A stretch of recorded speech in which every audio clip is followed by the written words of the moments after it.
moment. Do you guys remember? Got her. When Richard embarrassed me. What are friends for, right? When he interviewed our new Devin Booker. draftee, yeah. Mm-hmm. Your crush. Well, yeah, you weren't supposed to say it like that. I wasn't. Oh, okay. Now I can't ever take the selfie with him because Of course, now he's waiting for you. He said.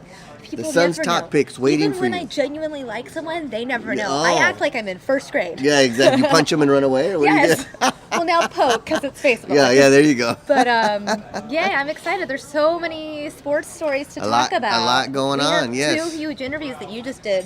Yeah, it was fun. In the last couple hours. Tell me about them. Tyson Chandler is signed, sealed, and delivered. He's in town, and he's all of 7'1". He really is tall.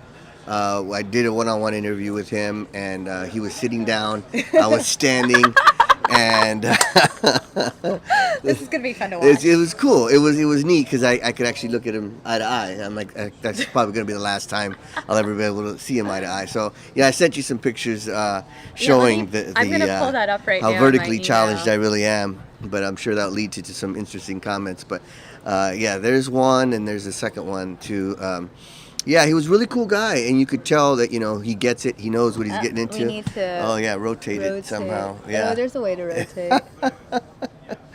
Oh, boy. But, yeah, he was a really good guy, and he's talking about, making a difference here and wanting to kind of mentor some of the younger players. Because, the Suns last year lost like 5 games on last-second shots, and that's where the veteran leadership can come into play. You got to learn how to close out games. You got to learn how to win. And I think that's where he's really going to help out. And then, of course, with the whole Deandre Jordan thing where he was going to go from the Clippers to the Mavericks. And then when he didn't go to the Mavericks, I was thinking, well, does that mean Tyson Chandler's going to stay with the Mavericks? Because you would think the Mavericks would come. See, there he is. He's sitting down. We don't see it yet. Oh, yeah, I can see it, yeah. I was just working Well, you're good. You're side. quick, too. There's a lot of things that you have to do in this job. How do you do it all? I mean, I you don't know. multitask. I mean, it's like, the problem is I have to... And I'm glad that we're not wearing the same thing. Color. Well, yeah, we actually, or the same things we wore the last time we were on the show together. So here's funny. the photo. We see you guys, and it looks like you guys could be standing next to each other, right? Right. See. And then as we scroll down, oh no! See, Richard is on standing. It's kind of like a duck above water where it looks nice and smooth. Like I'm standing, he's sitting, and I think he's still taller than me. That's the sad part. So. But he was a really cool guy. He was a great interview, and I think he's going to be a good addition to the Suns. I think so. So yeah, let's just keep it that way, where it looks like we're standing next to each other. So for viewers who don't know about Tyson Chandler, sort of his history in the NBA, let's talk about him. What have the Suns gained? Well, first I want to say hi to Rachel because she says, "Hey, Richard," so I want to say hi back. But yeah, the Suns have gained a big low post presence, a guy that's a rim protector, a guy that can change the other team's shots. Not even just block it. Just great for defense. Good, very good for defense. Okay. Outstanding for defense. He was at once the Defensive Player of the Year in the NBA. He's a veteran, so he's a pro. Yeah, he's been in the NBA for a while. For a long time, since like 2001. Well, because when I heard that we signed him, I was like, is there another guy named Tyson Chandler? Like a new kid on the block he's with like the his same son, name? maybe, No, this is the original Tyson Chandler. Isaiah Thomas. Yeah, exactly. Like, there's another one? There's got to be another one, yeah. But no, and this guy's won a championship with the Mavericks before. He's won a gold medal. He knows how to act on and off the court, and I think he's going to be a perfect mentor, a great compliment to Alex Len, who's the current Suns big man, who they're trying to groom to be better, and I think this is going to help him out a lot. And that's, of course, we're talking about how he's a rim protector and he's good on defense, but he's also a threat on offense too. And when you look at the Suns guards with Eric Bledsoe and Brandon Knight and Archie Goodwin and your boyfriend Booker, they're good, and they can just throw the ball up there, and it's like alley-oop. It could be alley-oop city. It could be like Lob City Part 2. LA Clippers have Lob City, but I think he's a very, very good addition, and I think having him here will attract other free agents as well, where they can say, okay, I know Tyson Chandler. I've played with Tyson Chandler. I know what I'm going to get when I get on the court with him. So good get for the Suns. You got to give him credit in that department. In my defense, he's not my boyfriend. Oh, okay? Your future boyfriend. No, I'm not a cougar. We have like a decade between us. Oh, okay. I mean, nothing wrong with that, but I'm not available. So there's that part too. Well, let's make that. I don't want to get you in trouble. Yeah, I think you just did. Oh, sorry. It was all a joke. It's okay. So why don't we watch the Tyson Chandler interview, and then Well, we're standing next to each other. Yes, let's watch that.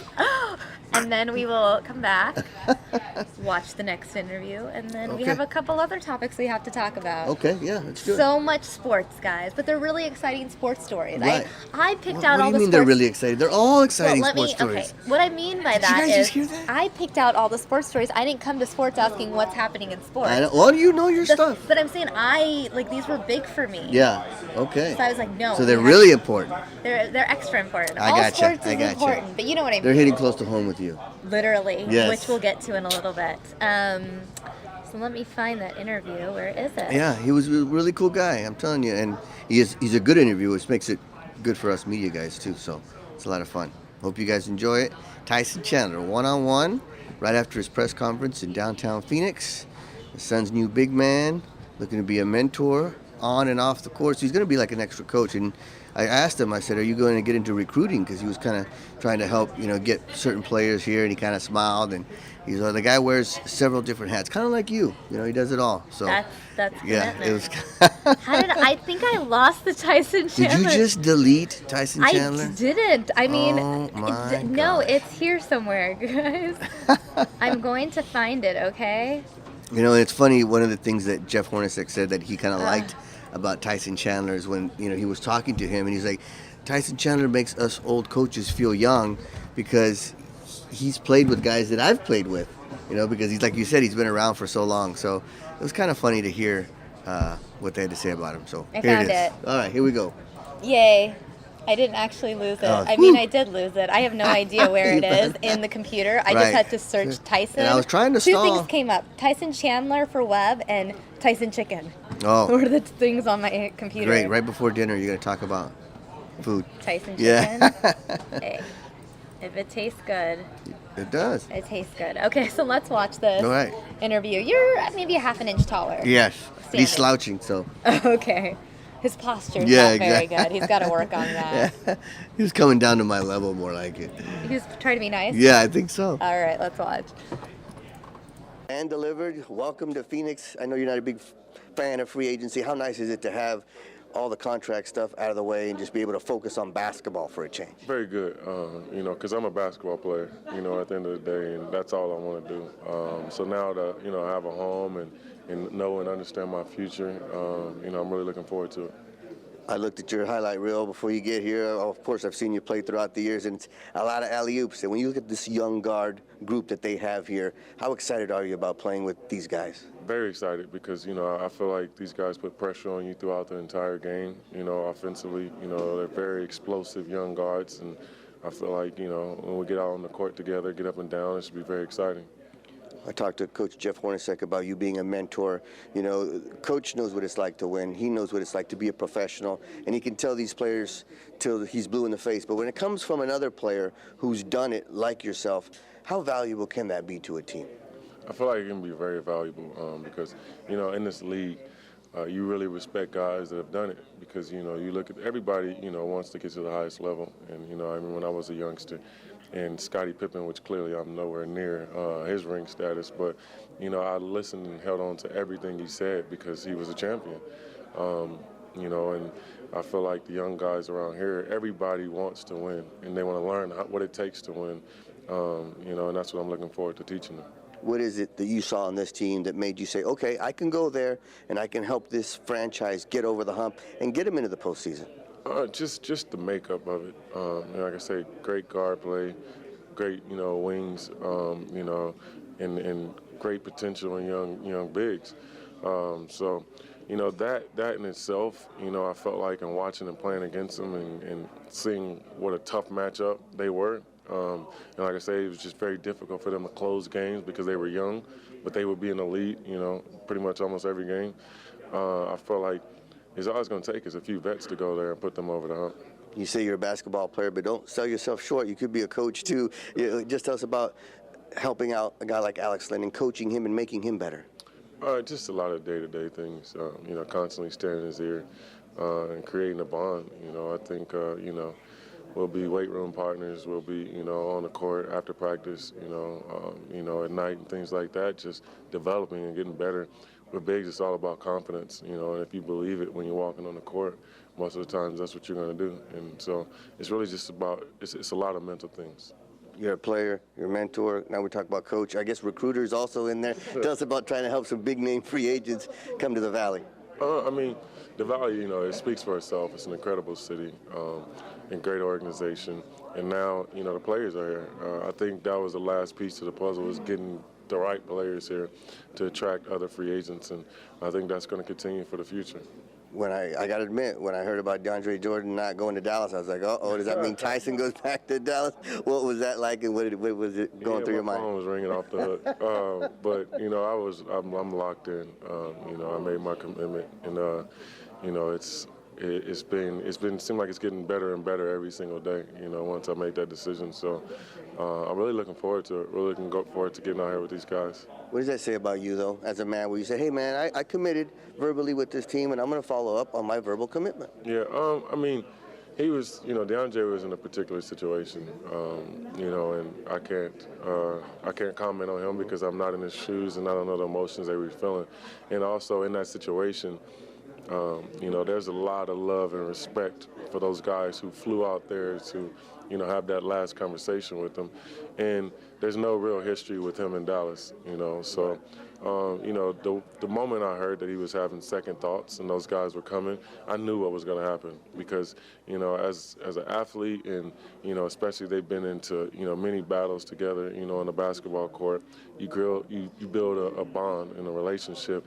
And, you know, it's all it took for them to go out there and remind him of that. And, you know, I knew he was going to stay. So just for the record, they did not have to lock you in a room. You didn't have to put a swim move on Lombabi or anything like that. No, I was locked in. You know, the dedication and, you know, the commitment that they showed towards me and even towards my family, you know, from midnight of when recruiting started, you know, it left a big-time impression on me. And I felt like, you know, if you want me to be there that bad, then I'm going to match it. And, you know, I'm going to, you know, do my best to give you everything, you know, that you expected. Final question, more like a statement. I want to thank you for sitting down so I could look at you eye to eye for probably the only and last time. I may be taller. You're still? I think so. Okay, Tyson Chandler is signed, sealed, and delivered. Welcome to Phoenix. I know you're not a big fan of free agency. I just realized to have that. all the contract stuff out of the way and just be able to focus on Oh, boy. You noticed at the end, right, that when he stood up straight, he was still... That was amazing, Richard. That was everything. Because they had a chair there, and I was like, I'm just going to move the chair and stand, and I could probably still see him. I love that. That is so great. Definitely want to read the comments. Yeah, Rachel was on fire today. She's bringing the A game, and Deborah LeBlanc, too. Because Rachel was like, I can't stop staring at the nose ring. I didn't notice it until I read Rachel's comment. I was like, oh my God, there is a nose ring. You know, what's here. funny is before that interview, they do a press conference where they have him up there with Lombabi and Jeff Hornacek, the head coach, and the GM, Brian McDonough. Right, we were not allowed to stream because the NBA owns it. Yeah. I wanted to. Well, then when he gets up there, I wasn't sure. I'm like, does he have a booger on his nose? At first, I was like, what else? I was like trying to give him hints, you know, and then I look, I'm like, oh, okay, it's a nose ring. So he's just being fashionable, I guess. But yeah, it was a little distracting, but then you get used to it. So yeah, Toby saying the nose ring kind of sticks out there, don't it? Rachel saying, I like how Chilias answers the questions instead of just mumbling random words. Yeah, he's a good interview. Yes, he is. Deborah saying, I usually can't stand athletic interviews, but Richard interviews well. Thank you, Deborah. Checks in the mail. I appreciate that. Toby wants to get some Gold Cup coverage. Yeah, well, soccer is big now. You know, he's trying to ride the wave with. Gotta jump on the soccer bandwagon. Yeah, you know, with the Women's World Cup and Team USA doing well. And I watched the men's team not too long ago, and it was really neat to see a men's soccer team, national team, kind of dominate. They were playing Guatemala, and they were like, it was weird. I was just like, what's going on here? So you never know. Team USA, maybe the men's can pull it off too. So we'll start getting some more soccer coverage. Toby saying, I never really understood why Fox 10 doesn't cover soccer on sports too often. I mean, we live in Arizona. There's obviously a huge fan base. He's right, Toby. So just for you, I'm going to get more soccer highlights out there, I promise. I'm going to talk to my boy Mark Malrich, who's my producer on Fridays and Saturdays when I anchor. We'll get some some soccer stuff for you. They like Tyson a lot. Yeah. Susie saying his voice is so smooth. Jocelyn, he doesn't Well, sound thank smug. you. Oh, you're talking about him. I think sorry. so. Just kidding. But yeah, he's a good interview, and he's not smug at all. And he was. I'm sensing some crushes in the chat room. I'm just trying to push the attention. He's a smooth guy, and he like I said, he was very well spoken. He honest answers too, because they asked him about the DeAndre Jordan situation. You mean in the press conference? In the press conference. Keeping it real. Yeah, and I kind of asked him about it too, where was there anything like you might go back to Dallas after DeAndre Jordan? And he goes, no, I'm a man of my word, and he didn't want to badmouth DeAndre, saying, look, his situation is different than mine. I decided to stick to my word and be a man of my word, and he wasn't saying that DeAndre's not because he didn't do it. Every situation is different. And then as far as, now maybe Mark Cuban might say, hey, the rules need to be changed where there's no grace period. But once a guy says he's going to sign, he's got to stick to it. And he had a really nice answer like, look, I know there's going to be a lot of talk about it, a lot of discussion, but, that's just the way the rules are now. Well, let's talk about this because Sure. a lot of the viewers may not know what we're talking about. Sure, So yeah. basically, DeAndre Jordan had, verbally committed to the Dallas Mavericks. Right. And to my understanding, Dirk Nowitzki even took a lower pay that they could bring him over, and there's a grace period, right, where the guys can verbally agree and before they can officially sign. And like at midnight last night, or tonight, this morning was when they could officially sign. That's why you get to see the Tyson Chandler press conference and all these other things, because it becomes official. So right before he decided, you know what, I kind of want to go back to the Clippers. Well, then the Clippers got wind of it, came, and they kind of locked him in a room and said... Like they showed up yes, to his home in right. Texas? Yes, yeah. Like actual players, like Blake Griffin. Like Blake Griffin tweeted a photo of how they had put a chair in front of the front door so that no one could get in. This is actually a great video that Mark showed me while I was out in sports earlier that Fox Sports Live did. It was an entire video just in emojis explaining the DeAndre Jordan saga. And it was so great. I had to. And since it's Fox Sports Live, it's under the company umbrella. Right. I'm going to play We're this safe, video. we're cool. This is so... I mean, if you ever need... I think all sports should be explained in emojis. Let's watch. It all started on Friday when a holiday weekend began with a bang. Reports surfaced that DeAndre Jordan had decided to leave LA after verbally agreeing to a 4-year, $80 million deal to join the Mavericks. The move sent the Clippers scrambling and the Mavericks celebrating. But that celebration was short-lived. Reports surfaced Wednesday that DeAndre was having doubts. An early morning meeting with Blake Griffin had him reconsidering the move, and soon the rest of the Clippers got word. They came by air, by car, by banana boat, and even... Wait, is that a spaceship, Paul Pierce? To meet with DeAndre. Would he reconsider and return to Hollywood? Mark Cuban wasn't ready to give up, though. He hopped out of the Shark Tank and onto a plane and went to Houston as well. But as it turned out, there was nowhere to go. As Mark Cuban drove around the city looking for answers and DeAndre's house, the Clippers were already inside.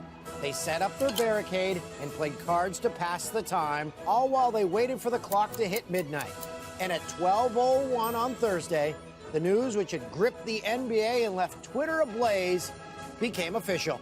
DeAndre Jordan was once again a Clipper.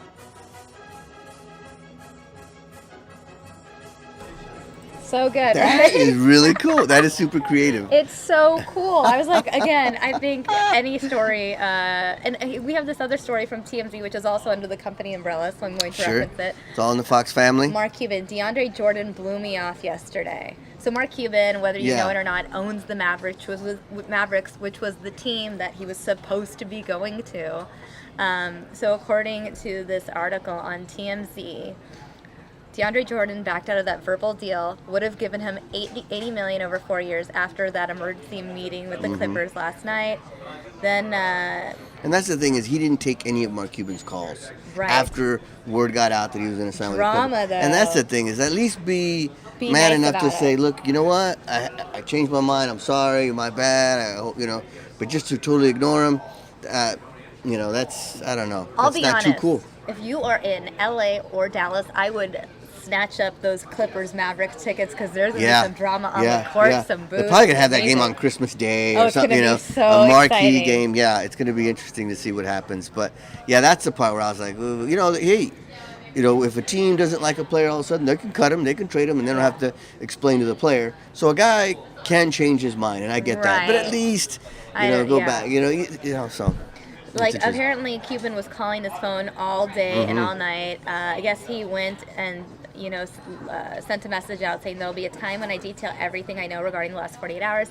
I don't think the time is right to say anything beyond the fact that he never responded to me at all yesterday, not once. To this minute, I have not heard anything from him since Tuesday night, which was 2 days ago, yeah. And then Mark Cuban also talked about the Mavs' other big free agent acquisition, Wes Matthews, saying Dallas should not worry about Wes backing out like Deandre. I specifically told Wes that I would not hold him to his commitment if he wanted to go elsewhere. I can't print his exact response, but suffice it to say he's excited to play for our Mavs. Wow. So, yeah, I don't know. I guess I'm just about loyalty and sticking to your word. Yeah. Either, you know what, if you're going to agree, I mean, I guess it's a 4-year commitment. It's not like, okay, I tried out for a year, and if it doesn't work, I can always go back to another team. Right. Unless you're it's complicated. They have a very complicated, the NBA, man. Drama. Yeah. You gotta love it. But the emojis were pretty cool. And my favorite was the scissors for the Clippers. That was pretty good. Yeah, William loved that too. Yeah, I gotta agree with William on that one. That was pretty funny. Rachel says my emojis don't look like that. These are iOS emojis, Rachel. Yeah, you're on Android. Those are big time. Upgrade. Oh. That's Rachel funny. Johnson saying Phoenix is lucky to have Jeff Hornacek. I love him. I'm excited. I was telling Richard, Absolutely. I grew up watching him in the 90s on the Jazz. And he is a good coach. He really is. And I think once he gets the right tools, which they're slowly but surely getting him, like a veteran like Tyson Chandler, you're going to see how good he really is, because I think he's done a fantastic job. And I agree. They are lucky to have him, and they should hold on to him as long as they can. Well, that's a good transition into the Jeff Hornacek interview. Speaking of that Jeff you Hornacek, just did. yeah. So I'm going to pull that up while you tell them a little bit. And I pulled him aside, and I wanted to talk to him about having a veteran like Tyson Chandler, and how big of a difference it makes to have a veteran like that to kind of relay your message from a buddy kind of perspective to a guy that they can relate to maybe. And I also wanted to talk to Jeff Hornacek about the Summer League, which is coming up. Some players are playing, some teams are playing in Utah right now, but the Suns will play in Las Vegas in their Summer League, and they have I don't know if you've heard of Devon Booker. He's the new Suns guy. You never heard of him, huh? No, oh, I okay. have no idea. Is he attractive? I He's have no related. idea. He's I don't not know. very good looking. Yeah, well, anyway, he's on the Summer League team, and then they have Archie Goodwin, another Kentucky guard, T.J. Warren, who was a rookie last year and got a lot of playing time towards the end of the year and really looked good. So I wanted to ask him about those guys as the Summer League came up. So I asked them both about Tyson Chandler and the Summer League. Don't some people that aren't technically in the NBA play in the Summer League, and that's how they get scouted? I know this because I watched the Jeremy Lin documentary. Yeah, exactly. And it's a lot of guys that don't get drafted will say, hey, we'll come on our Summer League team. Exactly. And like, for example, T.J. McConnell, University of Arizona, he's on the Sixers Summer League team, and he's going to make the team. From the first 2 games I've seen right now, he's playing in Utah. He looks great. Because that's where you can prove yourself. Right. People may have overlooked you in the first place, but Yeah. It happened with Jeremy Lin. That's what Get something on tape. After Summer League, I think there were like 3 or 4 teams that wanted him. He ended up going with the Warriors because that was the team he grew up with. Yeah. I learned, guys, you should really watch it. It's a good documentary. Linsanity is All right, great. I'm gonna watch. Yeah, he talked about that last time. Yeah, it's good. All right, let's watch this interview that you Jeff did. Hornacek. He's a little taller than me too. Jeff Hornacek. Well, you know, he wasn't sitting down. He was also an NBA player. I was sitting down in this interview. No, I wasn't. Let's just right. go with that. Let's watch. Coach Jeff Hornacek, you wanted to go big in free agency, and you go really big. 7'1" Tyson Chandler. How nice is it to have a big man and a veteran at the same time? Well, you know, when Ryan and Lon and these guys brought up Tyson's name, you know, any coach is going to say, hey, yeah, I want him. You know, the guy's proved it, you know, for 14 years. You know, he knows how to play the game, veteran guy with leadership. And, you know, I didn't know Tyson that well, but after sitting in that meeting with them, you're like, man, this guy's an awesome guy. He's going to be awesome for our team. And, you know, his leadership that he's going to bring along with his playing ability. You know, we got to look at our roster and see what we have. Where's our strengths? And really it's our guards. and then some developing young players. And we feel with our guards that Tyson rolling to the basket is going to open up a lot of things. He should be able to get a lot of layups and dunks, and it's going to open up for our guards, and then it's going to spill over into the other positions, and they're going to be wide open. When you saw Deandre Jordan not going to Dallas, did you start to say, "Uh-oh, I hope Tyson doesn't go back to Dallas"? No. You made sure of that? Yeah, no, you didn't have to. We knew what kind of, just from talking with Tyson, knowing what kind of guy he was, and the way he proved it was, when we sat with him and met with him, we knew, he was good for us, and that there was going to be no change of his mind. So we were pretty confident with that. Yeah, and he answered that question, and he talked about, hey, when you make your decision as a man, you got to stick to it. What does that say to you when you see that you got a guy with that kind of character? Well, yeah. Again, it just goes to show what kind of leader he's going to be. His character on off the court as well. When you have a young team, there's a lot of distractions that go on in this league. You're in different cities. Certain things can be a distraction in terms of maybe marketing possibilities, all that kind of stuff. And he's going to bring the focus to basketball. Hey, he's going to tell his teammates that we're here for winning games and to play basketball, and you got to be serious about it. And these guys are going to follow right in line. You know what it's like to be a pro. You know what it's like to be a winner. And I'm sure you could tell the players so much, but when it comes from another player who knows the same things you know, how valuable is it to have that kind of a tool? It's going to make our job a little bit easier. Yeah. Again, the coaches are harping on these players day in and day out, but the best teams, it's the camaraderie in the locker room. Their willingness to be together as a team, to sacrifice and to do those things. And if somebody's not sacrificing, Tyson's going to point them out. And, they may not like to hear it, but they're going to know that he knows what he's talking about. And, I think it's, for us, it's going to be a big change of what, obviously from last year.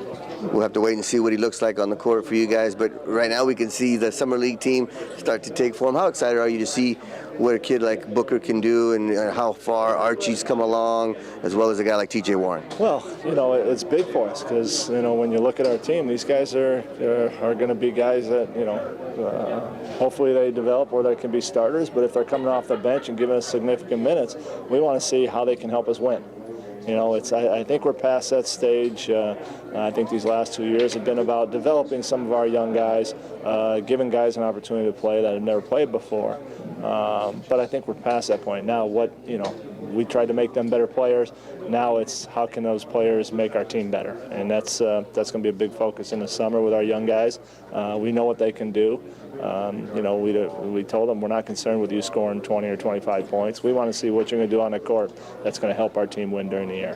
When you look at a kid like Booker, are you like a kid before Christmas where you can't wait to unwrap your gift and see what he can do? Yeah, obviously he's got a great stroke. He knows how to come off pin downs. We got to remember he's only 18. He'll barely turn 19 when we start the season. So, we got to be a little careful with that. But he's a competitor. He's going to get out there. I think he's going to, continue to grow over the years. And having a guy as a true shooting guard, and then especially the position I played, coming off screens and reading situations, it's going to be fun to work with. How big of a difference can a second year make for a guy like T.J. Warren, who got some playing time towards the end of the regular season and kind of wowed us and gave us a glimpse of what we can see from this guy? Yeah, again, it's sometimes we expect so much out of these young guys. They're playing in the NBA, so you want them to be doing it immediately. But if you look at a lot of the guys around the league that are, mid-first round picks, even, picks that are in maybe the top 10 later on, I think picks 1 through 5, those guys kind of, second year they're playing big. But after that, sometimes it takes 3-4 years. And TJ had a great finish to the season, the way he plays. He knows the things he needs to work on. We know his scoring ability, and it's going to be exciting to see him get out there and get regular rotation minutes night in and night out.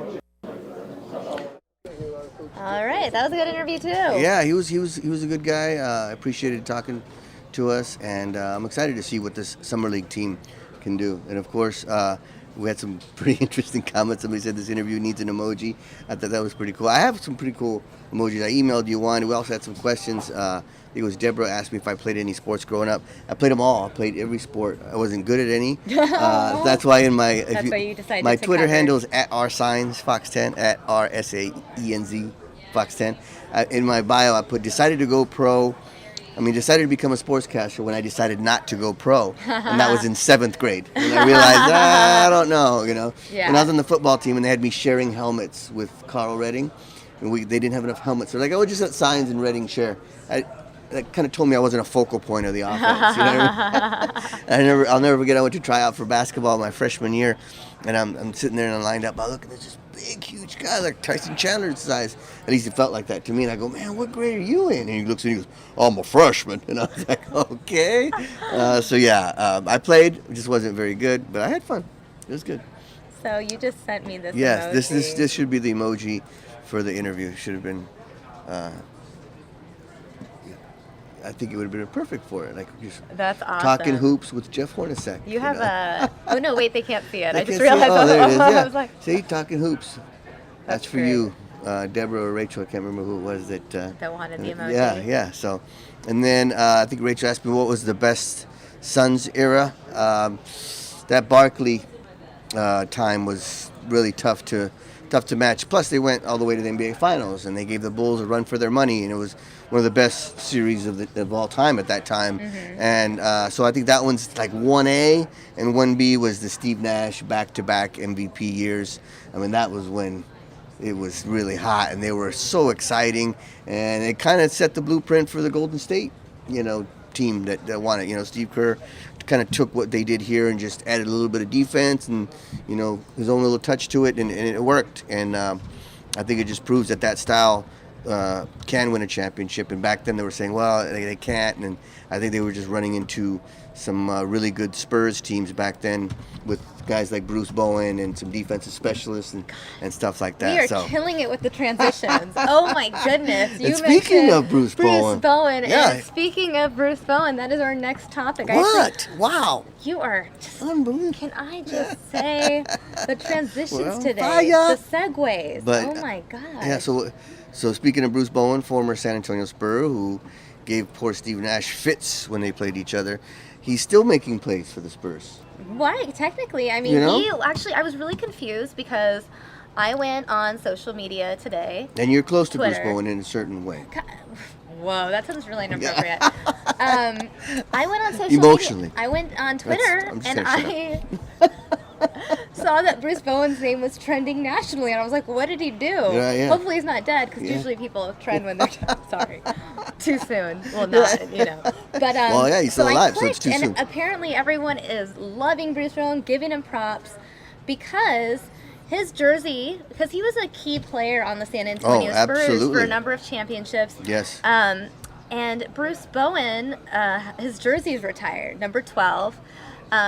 Well, the problem is, the issue here was they just signed LaMarcus Aldridge. Everyone's signing everyone. Right, and the Suns wanted Aldridge so bad. They were on him, and it was really between the Suns and the Spurs. So I wonder if this was the deciding factor.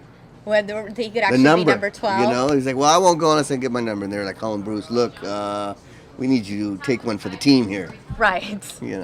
So then he basically was like, okay, well, he can... Thank you, sir. John So, Hook. yeah, here you see Bowen 12. You earned that banner in the rafter, but you are the epitome of class. #family, #12. Now, I know there's a lot of people here in Phoenix that don't like Bruce Bowen, right. And for good reason. Probably he's like the second. Robert Horry is probably the guy they hate the most. Why do they hate everyone I like? Yeah, well, Robert Horry is the guy that hip-checked. And he hip-checked Steve Nash into the scorer's table in the playoffs. It was like Robert Horry and those 3-pointers in the clutch. That's what he did. Big Shot Rob, that's why they call him that. And he was great on NBA Jam on Super Nintendo. So this is a cool move. Yeah. You see Bruce Bowen's last tweet about 4 hours ago. He retweeted Will Summers, who said, "Can't believe so many people are hating on Bowen, an amazing player who was an excellent defender, deserved to have his number retired." Bowen responding with, "Don't worry about others, just smile and delete." So the reason I'm excited, the hint that Richard was giving you all about my closeness with Bowen it sounds inappropriate. It's not. Bruce Bowen and I went to the same high school in Fresno.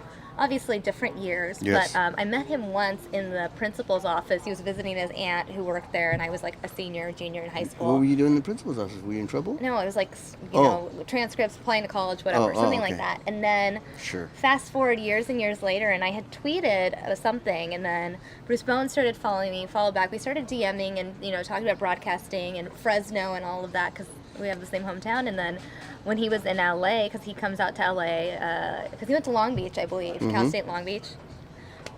Yeah. He was out in LA, and then we met up at LA Live, like right near where the Lakers play, and met up, ate some food, talked about broadcasting. I complimented him on his bow tie. Yeah, that's wearing. his thing. He wears the bow tie. Yeah. Yeah. And it works for him. I get it. It's his style, you know.